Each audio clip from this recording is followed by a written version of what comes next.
लखनऊ से बड़ी खबर, सांसद डिंपल यादव पर की गई अमर्यादित टिप्पणी।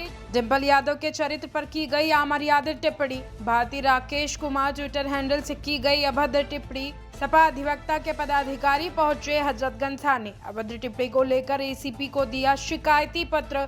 संबंधित व्यक्तियों के खिलाफ उठी कार्रवाई की मांग। सांसद डिंपल यादव पर की गई अमर्यादित टिप्पणी। डिंपल यादव के चरित्र पर की गई अमर्यादित टिप्पणी। भारती राकेश कुमार ट्विटर हैंडल से की गई अभद्र टिप्पणी। सपा अधिवक्ता के पदाधिकारी पहुंचे हजरतगंज थाने। अभद्र टिप्पणी को लेकर एसीपी को दिया शिकायती पत्र। संबंधित व्यक्तियों के खिलाफ उठी कार्रवाई की मांग। विवेक जी, जिस तरह से सामने आया है कि सांसद डिंपल यादव पर अभद्र टिप्पणी की गई है, क्या कुछ जानकारी है और किसने अपने ट्विटर हैंडल से इस तरह की अभद्र टिप्पणी करी है? देखिए, आदरणीय डिंपल यादव जी वर्तमान सांसद भी हैं और पूर्व मुख्यमंत्री की धर्मपत्नी हैं और पूर्व रक्षा मंत्री की बहू। और सबसे बड़ी बात है कि एक सम्मानित जनप्रतिनिधि होने के साथ उन्होंने 8 तारीख को जो लोकसभा में भाषण दिया था महंगाई को लेकर के, उसके बाद कई लोगों की प्रतिक्रियाएं आई, कुछ सकारात्मक थी, कुछ नकारात्मक थी। तो लोकतंत्र में आप आलोचना करिए, आप समर्थन कीजिए, ये आपका नैतिक अधिकार है, लेकिन किसी के ऊपर किसी भी प्रकार की अमर्यादित टिप्पणी करना, किसी खास करके महिला जनप्रतिनिधि के प्रति अमर्यादित टिप्पणी करना, उसके शील के ऊपर उसके शील भंग करना या उसके ऊपर अनर्गल ऐसे कमेंट करना जिससे कि उनकी छवि प्रभावित हो, मुझे लगता है कि लोकतंत्र में इसको अभिव्यक्ति की आजादी नहीं मान सकती। इस टिप्पणी की विवेक जी, इस टिप्पणी के बाद में समाजवादी पार्टी की तरफ से क्या कुछ कदम उठाए गए हैं? देखिए, हमने थाना हजरतगंज में वहाँ के वरिष्ठ अधिकारियों को उनके संज्ञान में लाते हुए बाकायदा शिकायती प्रार्थना पत्र दे दिया है परसों ही। और हमसे कल शाम तक का आश्वासन दिया गया था पुलिस के माध्यम से कि इस पे उचित कार्रवाई की जाएगी, उचित धाराओं में बाकायदा उस पे एफआईआर की जाएगी। अब मुझे अभी तक सूचना नहीं है क्योंकि अभी तो शनिवार की सुबह हुई, आज कोर्ट क्योंकि बंद है, तो मैं अभी तक गया नहीं हूँ चेंबर। और लेकिन मुझे इतना पता है कि पुलिस से पे हमें अभी तक तो भरोसा है और मैं उम्मीद करता हूँ कि पुलिस को अपना काम नैतिकता से करना भी चाहिए, क्योंकि ये एक जनप्रतिनिधि के साथ साथ एक महिला सम्मान से जुड़ा विषय है। उत्तर प्रदेश में सदन इस समय संचालित हो रहा है, सदन में बड़े बड़े दावे किए जा रहे हैं, लेकिन अगर एक सम्मानित जनप्रतिनिधि के प्रति अगर आपकी भावना न्याय दिलाने की नहीं होगी तो मुझे लगता है कि महिला सशक्तिकरण, महिला सम्मान जैसे दावे ध्वस्त दिखाई देंगे।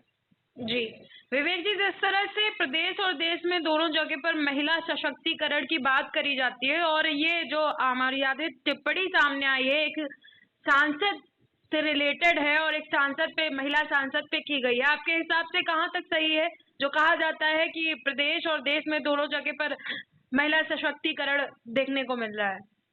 देखिए, वर्तमान में महिलाओं को लेकर के जिस तरीके की घटनाएं सामने आ रही हैं, खास करके मणिपुर की बात करिए, चाहे अन्य राज्यों की बात करिए, मुझे लगता है कि हमें बहुत संवेदनशील होना होगा। हम उत्तर प्रदेश को मणिपुर जैसी स्थिति में नहीं देख सकते हैं और मुझे लगता है कि राज्य सरकार को तत्काल इस पे संज्ञान लेते हुए कदम उठाने की आवश्यकता है, क्योंकि पूर्ववर्ती में भी हमने देखा है कि सरकार की आलोचना करने के विषय में तत्काल संज्ञान ले लेती है, इनका सूचना विभाग तत्काल संज्ञान लेके कार्रवाई कर देता है। जी अभी कुछ दिनों पहले भी जो विवाद उठा आपको पता ही है, उसमें भी सोशल मीडिया के माध्यम से जिस तरह की टिप्पणियां हुई वो कहीं से भी जनहित में स्वीकारनीय नहीं है।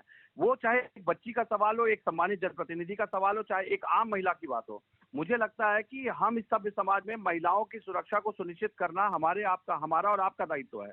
और जब तक हम अपने दायित्वों के प्रति खुद कर्तव्य निर्वहन नहीं करेंगे, खुद सचेत नहीं होंगे, सरकारें केवल आएंगी, वो दावे करेंगी और अपना समय काट के निकल जाएंगी।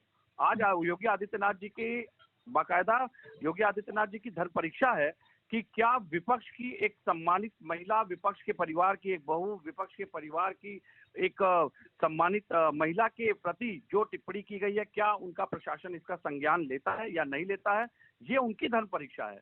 हम तो अपना काम करेंगे, अगर हमें पुलिस के माध्यम से सहायता नहीं मिलेगी तो हम न्यायिक अनुपालन करेंगे, न्यायिक प्रक्रिया का 56(3) में हम कोर्ट के माध्यम से एफआईआर कराने का आदेश कराएंगे। लेकिन ये धर्म परीक्षा जो है महिला सम्मान को लेकर आज योगी आदित्यनाथ जी के ऊपर है। ये सवाल उनके ऊपर है, उनके प्रशासन के ऊपर, उनकी व्यवस्था के ऊपर, उनकी नीयत के ऊपर, उनकी नैतिकता के ऊपर है कि क्या विपक्ष की महिला, किसी भी नेता के ऊपर अगर इस तरह की अशोभनीय टिप्पणी की जाएगी तो योगी सरकार उसी तरीके से बुलडोजर चलवाएगी या कार्रवाई करेगी जिस तरह से वो विपक्ष के लोगों पे करती है। आपके हिसाब से विवेक जी, जिस तरह से आपने कहा कि योगी आदित्यनाथ की ये परीक्षा है, तो आपको लगता है कि योगी सरकार की तरफ से एक्शन लिया जाएगा? देखिए, मैं इतना जानता हूँ कि पुलिस के वरिष्ठ अधिकारियों से जब हमारी बात हुई थी, उन्होंने हमें आश्वासन दिया था और आश्वासन पे ही अभी तक हम इंतजार कर रहे हैं। अभी तक मेरे पास कोई सूचना ऐसी नहीं आई है कि प्राथमिकी दर्ज हो गई है।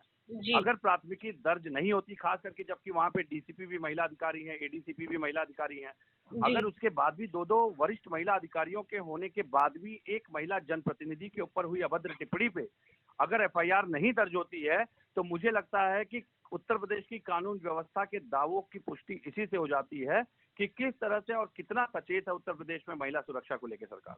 बहुत बहुत धन्यवाद आपका हमारे साथ जुड़ने के लिए और अपनी जानकारी को साझा करने के लिए।